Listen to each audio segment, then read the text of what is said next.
నమస్తే welcome to studio 4 news. June 1 నుండి అమల్లోకి కొత్త మోటార్ వాహనం చట్టం వచ్చిందని జిల్లా ఎస్పీ ఆర్ రాధిక ఆదేశాల మేరకు నగర ప్రజలంతా గమనించి ట్రాఫిక్ నిబంధనలు తూచా తప్పకుండా పాటించాలని శ్రీకాకుళం ట్రాఫిక్ సిఐఎం అవతారం అన్నారు. ఈ సందర్భంగా ట్రాఫిక్ కార్యాలయంలో మాట్లాడుతూ మైనర్లైన పిల్లలకు వాహనాలను ఇస్తే కొత్త నిబంధనల మేరకు జరిమానాతో పాటు జైలు శిక్ష తప్పదని, ట్రాఫిక్ నిబంధనలు ఉల్లంఘిస్తే కఠిన చర్యలు తప్పవన్నారు. ముఖ్యంగా యువత బైక్ రేసింగ్ అంటూ అతివేగంతో నడపడంతో ప్రాణాలు కోల్పోయి తల్లిదండ్రులకు శోక సంద్రంలో ముంచటమే కాకుండా ప్రజలను ఇబ్బంది పెడుతూ వారి ప్రాణాలు పోవడానికి కూడా కారకులవుతున్నారన్నారు.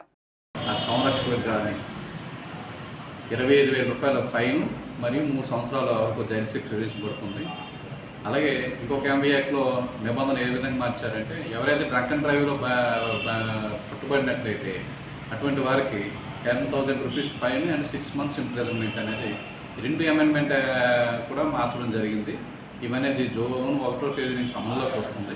కాబట్టి శ్రీకాకుళం ట్రాఫిక్ పోలీస్ తరఫున ప్రజలకు విజ్ఞప్తి చేస్తున్నాం. మైనర్లకి ఎటువంటి పరిస్థితులను కూడా మీరు వాహనాలు ఇవ్వద్దు.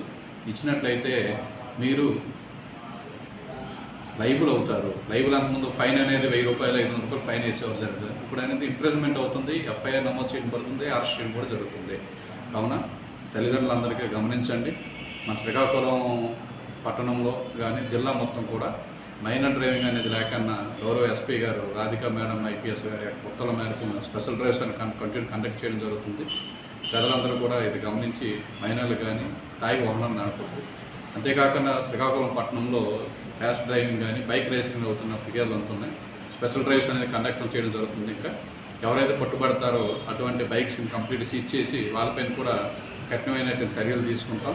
కావున ప్రజలందరూ కూడా పిల్లలకి బైక్స్ ఇచ్చేటప్పుడు కానీ నైట్ పూట వెళ్ళేటప్పుడు తల్లిదండ్రులు ఒకసారి వాళ్ళని ఎక్కడ వెళ్తున్నారు క్వశ్చన్ చేయండి. వాళ్ళు కంట్రోల్ చేసుకుంటే వాళ్ళ భవిష్యత్తు మంచిది. ఎందుకంటే ఆ వయసులో ఉన్నటువంటి పిల్లలు మనం ఎంత వరకు వాళ్ళు చేస్తున్న తప్పు అని మనం చెప్పగలగాలి. లేనట్లయితే ఏదంటే జరగదనేటువంటి కుటుంబం అనవసరంగా రోడ్డు మీద దొరుకుతుంది. అందులో చాలామంది దాని యొక్క బాధలు వర్ణాతీతం. కావున తల్లిదండ్రులందరూ కూడా పిల్లలకి ఈ యొక్క కదలికల మీద అబ్జర్వ్ చేసి ఉండాలని, ఏది మంచో ఏది చెడో తెలిసేటట్టు తెలియజేయాలని, మైనర్లకి ఎటువంటి ఎట్టి పరిస్థితుల్లోనూ వాహనాలు ఇవ్వద్దు. అలాగే డ్రైవింగ్కి వెళ్ళిపోతున్న రేసింగ్కి వెళ్తున్న బైక్స్ ఎవరైతే ఉన్నారో కేటీఎం బైక్స్ కానీ అలాంటివి వస్తున్నప్పుడు వెళ్తున్నప్పుడు కానీ అబ్జర్వ్ చేయండి. మీ పిల్లల యొక్క కదలికల్ని మీరు కంట్రోల్లో పెట్టాలని కోరుకుంటూ, శ్రీకాకుళం పట్టణంలో యాక్షన్స్ లేకుండా మనందరూ కలిసి మనం చేయాలని కోరుకుంటూ ఈ అవకాశాన్ని హెల్మెట్ చూడండి. అలాగే ఎక్కడ చూస్తున్నా ప్రమాదం జరుగుతున్నప్పుడు మనకు ఎక్కువగా హెల్మెట్స్ లేకపోవడం వల్ల మనకు జరుగుతున్నాయి. కాబట్టి వాహనం నడిపేటప్పుడు తప్పనిసరిగా హెల్మెట్ పట్టుకోవాలి. నగరంలో హెల్మెట్ పట్టడానికి లేదు, హైవే ఎక్కితేనే అనేది ఒక పోకడానికి అది అప్పుడు సెల్ఫీ పర్సెంటేజ్ అబద్ధం.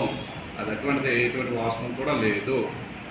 ఇంటి నుండి బండి తీసినప్పుడు మోటార్ వాహనం కానీ బయటకు తీసినట్టయితే ఎట్టి పరిస్థితుల్లోనూ మోటార్ వాహనం చట్ట ప్రకారంగా హెల్మెట్ అనేది ధరించవలెను. దీనిలో ఎటువంటి అపోహ లేదు. ప్రతి ఒక్క వ్యక్తి వాహనం బయట తీస్తే లోకల్లోన ఎక్కడ రోడ్డు ఎక్కినప్పుడు ప్రతి వాహనం కూడా హెల్మెట్ తీసి మాత్రమే వాహనాన్ని నడపవలెను. కావున వాహనాలు నడిపేటప్పుడు ప్రతి ఒక్కరు కూడా హెల్మెట్ ధరించండి.